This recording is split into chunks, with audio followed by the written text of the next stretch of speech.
নমস্কার বন্ধু, আমি বাপি আপনাদের দেখাবো আজকে আমরা পাল্লা বা আটে আমরা কীভাবে সানমাইকা পেস্ট করি। দেখুন, এটি সরু করে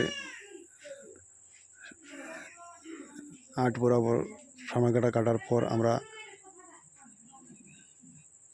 এভাবে কাটার পর আমরা এটা চিট দিয়ে এটা আমরা এখানে ফেভিকল হিটেক ব্যবহার করেছি। আপনারা হিটেকও ব্যবহার করতে পারেন বা মেরিনো ব্যবহার করতে পারেন বা যে কোনো ফেভিকল কোম্পানির চিট ব্যবহার করতে পারেন। এখানে দেখছেন আটটা চিটার পর আমরা এটাকে ফিনিশিং দিয়ে নেব। এগুলো পুরোপুরি 4টা আট চিটার পর ভালোভাবে ফিনিশিং দিয়ে নেব। দেওয়ার পর দেখছেন নাগাল সব কাটা আছে। দেওয়ার পর আমরা কিন্তু পুরো সানমাইকা উপরে পেস্টিং করে